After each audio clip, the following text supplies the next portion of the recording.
जय माता। देखिए, दो महत्वपूर्ण बातें हैं आज। एक तो अग्रसेन महाराज की जयंती है और दूसरी नवरात्र आरंभ हो रहे हैं। तो ज़्यादा विस्तार से नहीं बताऊंगा क्योंकि आप बोर हो जाएंगे। और धार्मिक मान्यता ये है कि महाराजा अग्रसेन सूर्यवंशी है। ये इनका जन्म हुआ था आज से 5147 वर्ष पूर्व। और ये राजा थे जो आज की दिल्ली है, बल्लभगढ़ और आगरा है जी। तो इनके राज में कोई भी दुखी नहीं था, ऐसा मैंने सुना भी है, पढ़ा भी है। और बचपन से प्रजा में वो बहुत ही लोकप्रिय थे, धार्मिक और शांति दूत के ये अग्रसर थे। हिंसा विरोधी, बलि प्रथा इनको बंद करने में इनका हमेशा ध्यान रहा है। और राजपूत क्या थे, हाँ ये इनके थे। 15 वर्ष की आयु में अग्रसेन जी ने पांडवों के पक्ष में महाभारत युद्ध लड़ा था। और भगवान कृष्ण ने टिप्पणी की थी कि अग्रसेन जी कलयुग में एक युग पुरुष और अवतार पुरुष होंगे।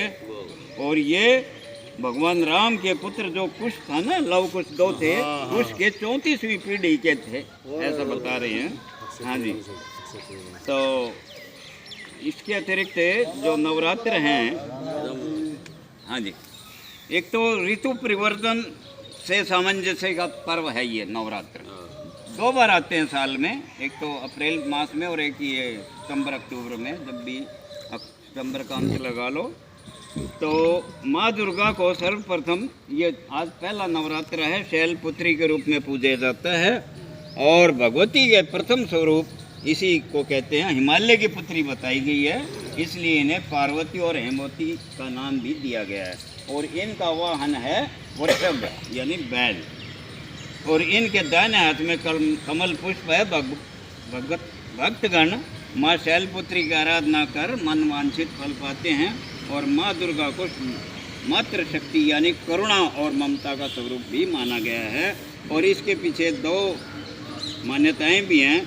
एक तो ये जो ऋतु परिवर्तन होता है, इसके अनुसार हम खान पान में भी परिवर्तन कर लेते हैं। लेकिन आजकल तो दूषित वातावरण चल रहा है, 12 महीने भाई सारी चीज़ मिल जाती है, प्रकृति के साथ खिलवाड़ के ये दुष्परिणाम निकल रहे हैं।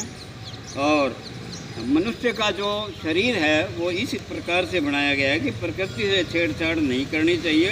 और समय अनुसार, वक्त के अनुसार जो खान पान, जैसे फसल कट गई, अभी बाजरे की फसल आ रही है या मूंग वगैरह, तो इनका सेवन सर्दी के लिए होता है। इसी प्रकार अप्रैल मास में भी जो फसल आती है उसका सेवन होता है। तो भोजन के विषैले तत्वों और पदार्थों से मुक्ति के 9 दिन चाहिए हमें, इसलिए भी इनकी मान्यता है। और 9 दिन का मतलब हमारी पृथ्वी के चारों तरफ 9 महत्वपूर्ण ग्रह हैं जिनकी किसी न किसी तरह शरीर से संबंध है।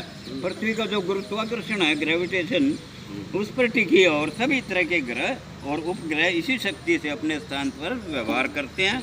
और इन 9 ग्रहों का शरीर पर भी प्रभाव होता है हमारे, इसलिए 9 की संख्या को ज़्यादा महत्व मिला है। क्योंकि 9 एक पूर्ण संख्या है, 9 को किसी से भी गुणा कर लो आप, उसका योगफल 9 ही आएगा, है जी।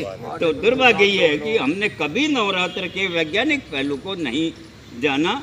और नवरात्र इस देश की बहुत बड़ी पहल है। और सत्य ये है कि इस सोच को देश दुनिया में बांटा जाना चाहिए।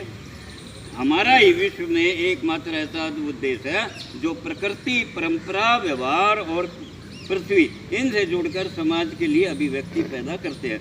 नवरात्र का वैज्ञानिक पहलू आज ज़्यादा महत्व इसलिए है क्योंकि पश्चिमी सभ्यता की आड़ में हमने अपनी जीवन शैली को बदल दिया है, छिन्न भिन्न कर दिया है। तो अंत में मैं यही कहूँगा, सर्वत्र व्याप्त है जगदम्बा की जय।